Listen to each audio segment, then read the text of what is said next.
happy gardeners. Welcome back to Stinky Nursery. Katie on camera again, so hello babe. Hello. We'll be going home in a minute because we're tired and hungry. But anyway, before then, we're taking hydrangea cuttings today. We're in the middle of August in the UK. We're in the middle of August all over the world. But in the UK, this is sort of the end of the summer. If you're in the southern hemisphere, the seasons are the other way around. But it's the best time to take cuttings from your hydrangeas. Now here we have a hydrangea. I took some cuttings last year. This is from a cutting 2 years ago, and I'm going to propagate from it again. So for this we need to have a cutting mix. Now a cutting mix, and also cuttings, they're not difficult. They're really not difficult, especially with hydrangea. If you've never done this before and you've got a hydrangea in your garden, give it a go. You'll surprise yourself. You will suddenly feel like you have green fingers. Everyone's got green fingers. Everyone. These people that say they're not good at gardening, it's rubbish. You are. Everyone is. I have plants die all the time, but you keep going. Grow lots, grow lots. Anyway, I digress. So for our cutting mix, we want some gritty sand, like that I've sieved, and we also want some recycled peat. Now this has got no nutrition in it. We do not want nutrition in with our cutting mix. You could even just use sand on its own, but I'm putting a little bit of recycled grow bag in here because it retains the water and it keeps them a bit moister for a bit longer. So we mix all that together like this. Katie, can you spin in until it all turns into the same colour like that? See, we've got a lovely cutting mix there. I wish you could smell this. It smells gorgeous. And then we fill up our pot. So you fill up your pot to sort of that sort of level, and then give it a tap down like that. Gets all the air out. Give it a little bit of a press around the edges, like this. Okay, so there's our pot, ready to receive cuttings. Now we're going to take cuttings. For this, I need a pair of glasses.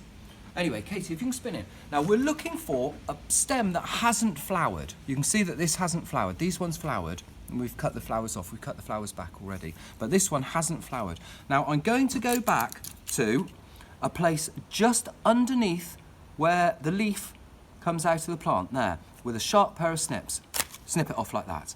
I'm then going to go to the plant itself and take off this horrible little brown bit here. Careful not to touch the buds. Yep, so that sort of tidies that up and we won't have a nasty brown bit. Right, here we have it. Now it's the race against time. What we've done is, we have taken the way that this plant gets water into itself to be able to grow. I'm going to do a little vid on how plants grow and show how important this is. The water element is very, very important. Everyone knows that. But what we've done is we've cut the roots off. So we want to act fast. If you're doing this outside, you've taken your cutting like that, put it in a plastic bag. It will retain the water for, better for 10 minutes or so. It's evaporating as we speak now. Race against time. So what we do is we take off as many leaves as we can because the water will be evaporating from these. It will actually be evaporating from the bottom. But there we are. So with my snips, Katie, if you can spin in, I'm going to snip off these bottom leaves. You can do this with a sharp knife or sharp pair of snips. Right the way up to here, like this. There we go. These leaves can be thrown away. And then up here, we've got 2 leaves at the top of these, and these are still too big. I'm not happy with those. They're going to be giving out too much water. So we're going to chop these leaves back a little bit like that. So we've just got a thing like this, all right? Now, here's our cutting mix. I'm going to get a screwdriver.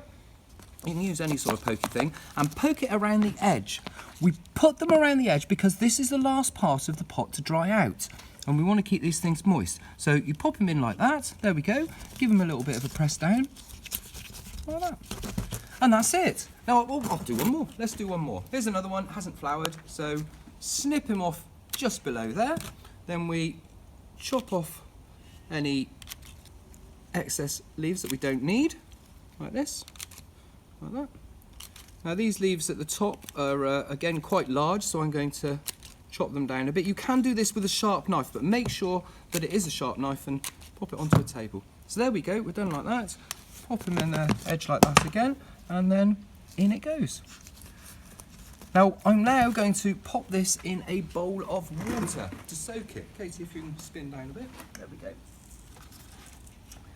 Now that will soak up the water. Once the top of it has become wet, it's done. Take it out and put it in an unheated greenhouse or on a window ledge that is not in direct sunlight. We do not want direct sunlight. Direct sunlight is going to make it dry out quicker.